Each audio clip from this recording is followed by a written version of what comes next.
नमस्कार मित्रांनो, आमच्या चॅनलवर नवीन असाल तर चॅनलला नक्की सबस्क्राईब करा, म्हणजे तुम्हाला मालिकेचे नवनवीन एपिसोड सर्वात अगोदर पाहायला मिळतील. तर तुला शिकवीन चांगलाच धडा या मालिकेमध्ये काय घडलं आपण ते बघणार आहोत. इकडे अधिपती घरून फॅक्टरीमध्ये आलेला असतो. तो खूप संतापलेला असतो, कारण की अक्षराने त्यांना कॉल केलेला नसतो, पण अक्षराने कॉल केलेला असतो. ह्या दुर्गीने त्याचा नंबर त्याच्या मोबाईलमध्ये ब्लॉक केलेला असते, म्हणून अक्षराचा कॉल अधिपर्यंत पोहोचत नाही. अधिपती फॅक्टरीमध्ये आल्यानंतर चिडचिड करत असतो. तर ओमक्या तिथे येतो. ओमक्या अधिपतीला विचारतो की भावा, झालं का बहिणीशी बोलणं? तर अधिपती बोलतो की ओमक्या, तुला दुसरं कामधंदे आहे नाही का? आल्याबरोबर तू हे पर्सनल क्वेश्चन विचारणं चालू करतो. हे तुझं काय आहे हे बंद कर, असं अधिपती चिडचिड करत असतो. तर ओमक्या बोलतो, सॉरी भावा, मला असं नाही बोलायचं होतं. तर ओमक्या थोड्या वेळानंतर बोलतो, झाला का भावा, शांत झाला का? आता आता विचारू का? तर ओमक्या बोलतो की मी विचारू का? तर अधिपती बोलतो असं बोलून अधिपती आपलं बोलणं टाळतो. तर ओमक्या विचारतो, तर झालं का, वहिनीशी बोलणं झालं का? तर अधिपती बोलतो, काय बोलणं होणार आहे, त्यांनी मला कॉल सुद्धा केलेला नाही आहे. मी कॉलची वाट बघत होतो. ह्या मोबाईल हातात घेऊन समोर घेऊन असा बसलेला असतो. हा मोबाईल घे आणि तू याला पेटवून टाक, कारण की या मोबाईलमध्ये माझं डोकं काम नाही करत असं झालं आहे. माझं डोकं काम नाही करत आहे. तू ह्या मोबाईलला बघितलं तर कसं तरी होत आहे मला. किती वाट बघणार आहे, किती खालून पडून राहणार आहे. माझी चूक झाली. मी त्यांच्या घरी जाऊन त्यांच्यासाठी स्वेटर घेऊन गेलो होतो. मी घेऊन नाही जायला पाहिजे होतं. त्यामुळे त्यांना वाटत आहे की अधिपती आता माझ्या मागे मागे करणार आहे, आणि त्यामुळे ते आता भाव खात आहे इकडे यायला. त्यांना खूप सेल्फ रिस्पेक्ट आहे ना. तर ओंक्या बोलतो, नाही रे बाबा, त्यांनी तुला खूप कॉल केले, पण तुझा कॉल बिझी येत होता, म्हणून त्यांनी मला कॉल केला, म्हणून मी तुला कॉल करून सांगितलं ना. पण अधिपतीला त्याचंही काही पटत नसतं. अधिपती बोलतो की नाही, त्यांना त्यांना मी आता आणणारच नाही. त्यांना यायचं असेल ते येईल, नाही तर नाही येईल.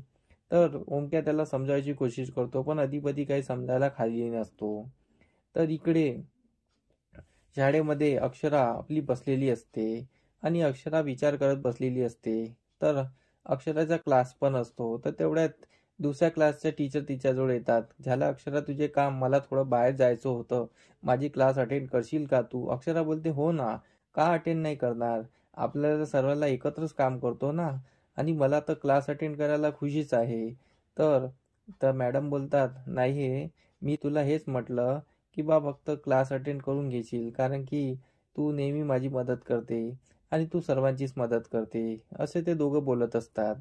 इकडे चारू आज आपल्या चारुलताशी तिच्या फोटोशी मस्त बोलत असतो, आणि तो बोलत असतो की ह्या भुवनेश्वरीचं जे रूप आहे ते ह्या घरातून कसं जाणार, भुवनेश्वरी या घरातून कशी निघणार, काहीतरी कर, काहीतरी युक्ती दाखव आणि भुवनेश्वरीला घरातून काढ, असं तो बोलत असताना तेवढ्यात तिथे भुवनेश्वरी येते आणि बोलते, आम्ही तर या घरातून जाणार नाही, कारण की जोपर्यंत आमचा लेक आणि आमचा अधिपती आम्हाला म्हणणार नाही तोपर्यंत आम्ही घरातून बाहेर जाणार नाही.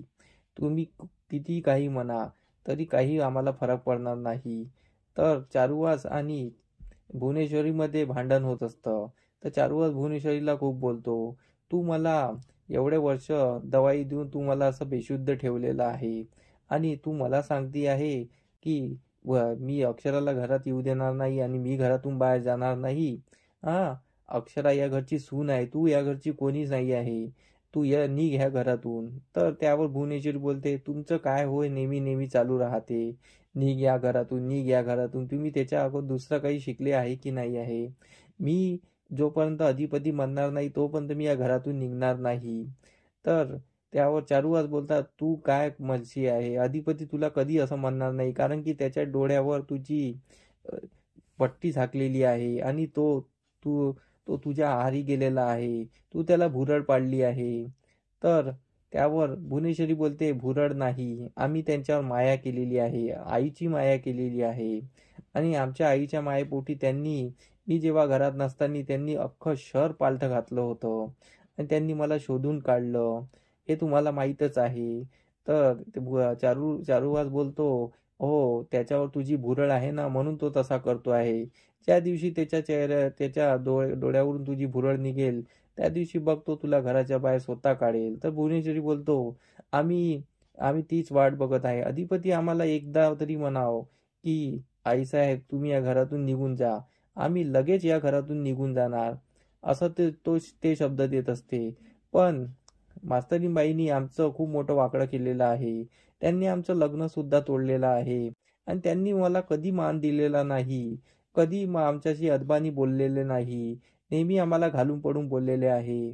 म्हणून आम्ही त्यांना तेच उत्तर परत देणार आणि त्यांना त्यांची लायकी दाखवून देणार, असं बोलून भुवनेश्वरी तिथून निघून जाते.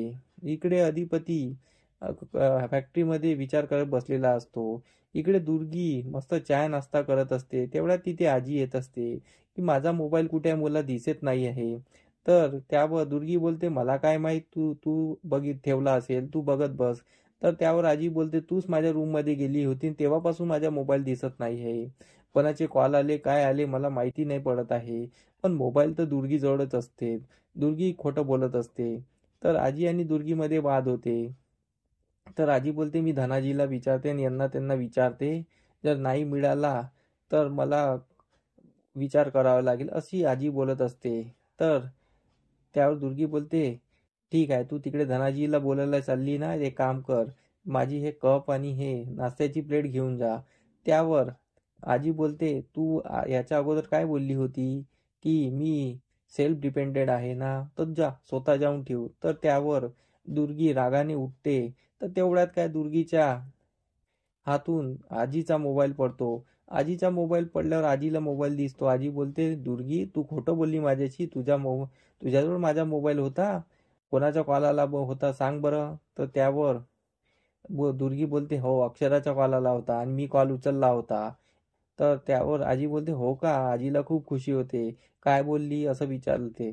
तर त्यावर दुर्गी बोलते, अधिपतीला विचारलं आणि मी तिला डायरेक्ट सांगितलं आहे, अधिपती तुला काही विचारत नाही, तुझ्याबद्दल काही त्याला पडलेलं नाही आहे. अधिपतीबद्दल तिला पूर्ण मी खोटं सांगितलेलं आहे आणि मला ते या घरात पाहिजे नाही आहे.